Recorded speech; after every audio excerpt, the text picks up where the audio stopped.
यदि किसी देश को आगे बढ़ाना है तो उस देश में शिक्षा और स्वास्थ्य बेहद ज़रूरी होता है।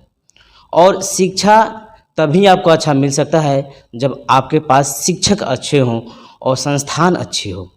वैसा ही, क्योंकि आप जानते हैं कि यह भारत है और भारत में सबसे ज़्यादा इंजीनियर अच्छे अच्छे पैदे होते हैं और यहाँ से अच्छे अच्छे साइंटिस्ट कहें कि इसरो ही नहीं बल्कि नासा जैसे भी संस्थान में अपना परचम लहरा रहे हैं।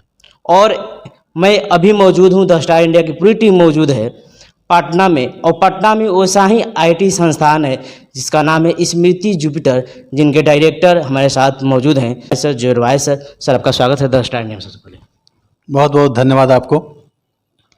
सर ये बतलाइए कि आप आईटी के बच्चों को ट्रेन करते हैं, किस प्रकार से आपकी स्ट्रेटेजी होती है कि ताकि बच्चे क्वालिफाई कर पाएँ? देखिए, आईआईटी जो खोजता है बच्चों से, वो बहुत विद्वान बच्चे उसको नहीं चाहिए, वो लॉजिकल बच्चे को खोजता है जिसके पास लॉजिक हो। वहाँ पे जो क्वेश्चन का स्तर होता है, ऐसा नहीं है कि कोई बहुत लेंदी क्वेश्चन पूछा जाता है। कोई भी क्वेश्चंस 2 स्टेप हार्डली या 3 स्टेप में सॉल्व होता है। ज़रूरत इस बात की होती है कि बच्चों को क्वेश्चन की समझ कितनी है, उसके पास कॉन्सेप्ट कितना है। उसका यदि लॉजिकल एबिलिटी आप डेवलप करा देते हैं, उसका जो सोचने की क्षमता है अगर वो उसको आप डेवलप करा देते हैं तो निश्चित रूप से वो आईआईटी क्रैक कर जाएगा। अगर कोई शिक्षक ये चाहते हैं या कोई बच्चा ये चाहता है कि मैं ढेर सारी चीज़ों को पढ़ करके आईआईटी कर जाऊंगा, तो ये भ्रम है। वहाँ पे आपका सिलेबस बहुत कंसाइज है, ज़्यादा बहुत सिलेबस नहीं है, बिल्कुल वो 12th का सिलेबस है, लेकिन उसी में वो थोड़ा ट्विस्ट करता है और बच्चे को पकड़ना होता है कि इसमें जो कॉन्सेप्ट इन्वॉल्व हो रहे हैं उस पर किस तरह से हम उसको इनिशिएट करेंगे, किस तरह से शुरू करेंगे। जी, जैसे सर कि मैं भी आईआईटी का तैयारी किया था, तो मुझको मालूम है कि लोग बोलते हैं कैलकुलस के लिए विकास राही तो आईएम अरुण बुक, जहाँ कि मैं दोनों बुक पढ़ा था, लेकिन मैं जब एग्जाम देने गया तो मेरे लिए बेनिफिशियरी साबित नहीं हुआ। तो बच्चों को वैसा कुछ बताइए जैसे बुकों के बीच बच्चे फंस कर आ जाते हैं। देखिए, पहले क्या था कि स्टडी मटेरियल का अभाव था, तो बच्चे क्या करते थे कि बहुत सारे बुक्स पढ़ते थे। कोऑर्डिनेट के लिए लोनी पढ़ते थे, रैमजे पढ़ते थे, क्रिचमार्क पढ़ते थे अलजेब्रा में, इसी तरह से हॉलोनाइट पढ़ते थे, ड्रॉफी। अब उसकी आवश्यकता नहीं है। अब क्या है कि इतने सारे मटेरियल्स अवेलेबल हैं, जैसे हम ही लोग पढ़ाते हैं, तो इतने सारे क्वेश्चंस बच्चों को प्रोवाइड किया जाता है उनके पैकेजेज में, असाइनमेंट में, डीपीपी में, कि उससे कहीं उनको ज़्यादा जाने की आवश्यकता नहीं है। हम लोग सिर्फ उनको पढ़ने के लिए जो सलाह देते हैं, कोई टेक्स्ट बुक पढ़ने की सलाह देते हैं। जैसे एक तो एनसीईआरटी कंपलसरी है। एनसीईआरटी किताब थोड़ा सा जो लिखा गया है लैंग्वेज उसका बहुत अच्छा तो हम नहीं कहेंगे, लेकिन बार बार पढ़ने से बच्चों का आईक्यू जरूर डेवलप होता है, ये हम जरूर कहेंगे। तो एक तो एनसीईआरटी बच्चे पढ़ते हैं और उसी सिलेबस के अनुसार हम लोग बहुत सारे उसको बहुत तरह के क्वेश्चंस कॉन्सेप्ट यहाँ से देते हैं, तो उसे बहुत सारे बुक्स में उलझने की आवश्यकता नहीं है। सर अब सीधा से सवाल, मैं जुपिटर इंस्टीट्यूट पढ़ता हूँ, क्या मैं पटना वासी या कहेंगे बिहार के लोगों को यह श्योर कर दूँ कि जुपिटर क्लासेस स्मृति यहाँ पर है, आपको कोटा जाने की जरूरत नहीं है? देखिए, निस्संदेह मैं कहता हूँ, ऐसा नहीं कि ये कोई बिजनेस का मुद्दा है।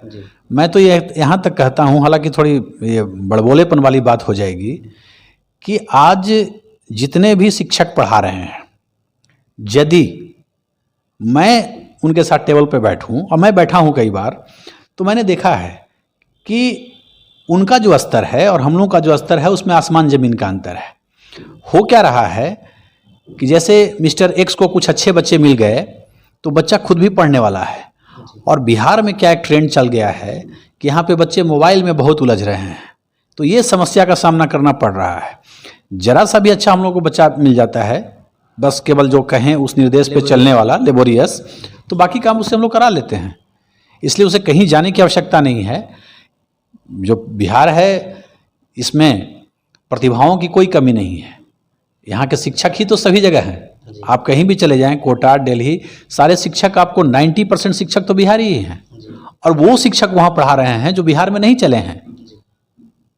बाहर जाने की आवश्यकता किसे होती है? आप घर छोड़कर बाहर कब जाते हैं? जब आप अपने घर में सक्सेसफुल नहीं होते हैं। तो ये स्थिति है वहाँ पे। तो मैं नहीं समझता कि बिहार जाना उनके लिए बहुत बेनिफिशियल होता है। अब रिजल्ट का परसेंटेज देखिए कि इतने बच्चे में कितने बच्चे कर रहे हैं, उससे आपको अंदाजा मिल जाएगा। तो यही बात है। तो सर आपके इस स्मृति जुपिटर क्लासेस में प्रवेश का माध्यम क्या होता है, किस प्रकार से? क्योंकि बिहार यहाँ पर गरीब बच्चे भी हैं, तो क्या कुछ सुविधाएं उनके लिए भी कुछ होगा? देखिए, यहाँ पे प्रति वर्ष हम लोग, आप विश्वास नहीं करेंगे, तकरीबन 100 बच्चों तक मुफ्त शिक्षा देते हैं, उनसे कोई फ़ी नहीं लेते हैं, बशर्ते कि वो बच्चा टेस्ट में क्वालिफाई करे। तो यहाँ पे दोनों तरह के बच्चे आते हैं, जो फ़ी दे सकते हैं और फ़ी नहीं दे सकते हैं। लेकिन शर्त ये है कि जिनको फ़ी नहीं देना है, वो जो टेस्ट होता है स्कॉलरशिप टेस्ट, उसमें उनको क्वालिफाई करना होगा। ऐसा नहीं कि वो टेस्ट में क्वालिफाई नहीं कर रहे हैं तो यहाँ आकर अपना भी समय नष्ट करेंगे और हम लोग का भी समय नष्ट करेंगे। तो अगर कोई बच्चा निर्धन है, उसके पास पैसे नहीं है, तो ये कोई मायने नहीं रखता है, वो यहाँ टेस्ट आकर के दे, यदि वो अच्छा स्कोर करता है, हम लोग उसको सिलेक्ट करते हैं, तो फ़ी उसका माफ़ होता है। तो पूरा सर कितना मतलब उसको नंबर लाना पड़ता होगा? देखिए, वो क्वेश्चन पेपर पे डिपेंड करता है कि जो उसका टेस्ट लिया गया, अगर वो मान लीजिए कि 11th में एडमिशन के लिए आया है 10th पास करके या 10th का एग्ज़ाम दे चुका है, तो सिलेबस वही होता है जो 10th का होता है, तो उसी के अनुसार क्वेश्चंस पूछे जाते हैं।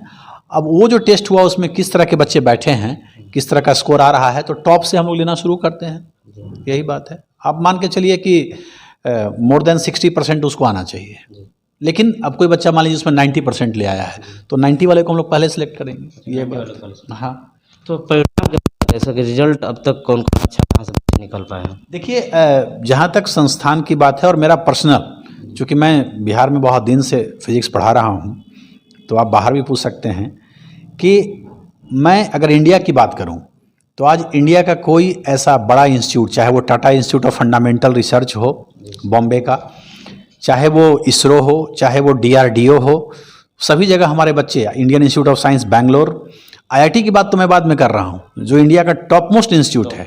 इवन IIT में प्रोफेसर, जो IIT बॉम्बे में हमारे पढ़ाए हुए बच्चे आज प्रोफेसर हैं। तो इंडिया के तो सारी जितने भी इंस्टीट्यूट्स हैं, चाहे वो मेडिकल का हो, IIT का हो, इसरो हो, कोई भी हो, सभी जगह हमारे बच्चे हैं। और इवन वर्ल्ड में भी आप कहीं भी चले जाइए, US चले जाइए, आप जर्मनी चले जाइए, फ्रांस चले जाइए, हर जगह मेरे बच्चे हैं, कनाडा चले जाइए, मेरे बच्चे सारी जगह प्लेस्ड हैं। और आज यहाँ पे बिहार में भी जो बड़े बड़े डॉक्टर हैं, वो हमारे विद्यार्थी हैं, जो DM कर लिए हैं और अभी बिहार के लीडिंग डॉक्टर हैं, टॉप पे चल रहे हैं, वो हमारे बच्चे हैं जिनको हमने पढ़ाया। मेडिकल के लेके कुछ छात्रों को उस तरीके से संदेश दीजिए ताकि लगे कि हाँ मेडिकल भी आसान है करना, क्योंकि बहुत कम लोग आते हैं इस क्षेत्र में। देखिए, मेडिकल आज के दौर में बहुत ग्लैमरस फील्ड है। ग्लैमरस इस सेंस में है कि सबसे पहले तो एक समाज सेवा है। आप किसी को ठीक करते हैं तो उसके चेहरे पर जो खुशी महसूस होती है या उसको जो खुशी का अनुभव होता है, आप समझिए कि डॉक्टर भगवान का दूसरा नाम रूप माना जाता है। दूसरी बात कि प्लेसमेंट के हिसाब से भी आज तो बस बच्चे MBBS करते हैं, उनको सरकार नौकरियां दे रही है। यदि बच्चे अच्छे हैं, उनको नॉलेज है, तो अपना वो प्रैक्टिस भी कर रहे हैं, और यदि वो सोशल काम करना चाहे तो बहुत कम फी लेकर के वो बहुत अधिक से अधिक लोगों को देखे, रोगी को, तो इससे बड़ी मानवता की सेवा और क्या हो सकती है। तो मेडिकल फील्ड का तो खैर कोई जवाब ही नहीं है, आज की तारीख में बेहतरीन फील्ड है। जॉब अपॉर्चुनिटी बिल्कुल बिल्कुल जॉब अपॉर्चुनिटी है, सोशली आप समाज से जुड़ सकते हैं हर तरह से। सर एक मेरे दिमाग में प्रश्न आ रहा है, क्योंकि हम लोग बिहार बोर्ड से रहते हैं, अधिकांश बच्चे बिहार बोर्ड से रहते हैं, और हिंदी मीडियम यहाँ पर इंग्लिश कंपलसरी नहीं है, तो उन बच्चों को कैसे किया जाता होगा? देखिए, बिहार बोर्ड के जो बच्चे होते हैं उनको थोड़ी सी लैंग्वेज प्रॉब्लम शुरू में होती है, लेकिन होता क्या है कि ये इंग्लिश लिटरेचर वाला इंग्लिश नहीं होता है साइंस में। यहाँ तो ईज एम आर यही सब चलता है, और जो वर्ड्स होते हैं उनको पहले बता दिया जाता है क्लास स्टार्ट करने के पहले ही हम लोग, कि देखो जिसको तुम त्रिभुज बोलता था उसको हम लोग ट्रायंगल बोलेंगे, जिसको वर्ग बोलता था उसको स्क्वायर बोलेंगे, इस तरह से। और यही सब टर्म तो आता है। तो फिजिक्स के, केमिस्ट्री के, मैथमेटिक्स के जितने भी टर्म होते हैं बच्चों को हम लोग पहले ही समझा देते हैं, और उनको फिर कोई दिक्कत नहीं आती है। सर एक लास्ट मेरा प्रश्न रहेगा, आप मेरे दर्शकों को ये बतलाएं कि वो बच्चों को किस प्रकार से ट्रेन करें। वो तो है, लेकिन ये बताइए कि IIT में कितना अटेम्प्ट होता है, कितने वर्ष तक दे सकते हैं, ये बहुत इंपॉर्टेंट होता है, क्योंकि हम लोग भी इससे नॉन नॉलेज है। हाँ बिल्कुल। देखिए, IIT JEE का जहाँ तक सवाल है, वो 3 अटैम्प्ट बच्चों को देता है। मतलब अब तो कर बदलता रहता है, जैसे इस बार 2 अटैम्प्ट दे रहा है, मतलब हम 1 साल को 1 अटैम्प्ट काउंट कर रहे हैं। जैसे इस बार 1 साल में 2 अटैम्प्ट दे रहा है, तो उस तरह से देखा जाए तो 3 साल में 6 अटैम्प्ट हो जाएगा। इसके पहले वो ज़्यादा अटैम्प्ट दे रहा था, तो ये चेंज होता रहता है। लेकिन अमूमन मान के चलिए कि 1 साल में जो 2 या 3 अटैम्प्ट हो रहा है, उसको हम 1 काउंट कर रहे हैं तो 3 अटैम्प्ट देता है। यानी 3 वर्ष आप दे सकते हैं। 3 ईयर था। इंटर पास करने के बाद 3 वर्ष। हाँ, एक इंटर जिस साल पास किया वो काउंट किया जाता है, एक उसके नेक्स्ट ईयर, एक फिर उसके नेक्स्ट ईयर। और IIT एडवांस की बात करें तो 2।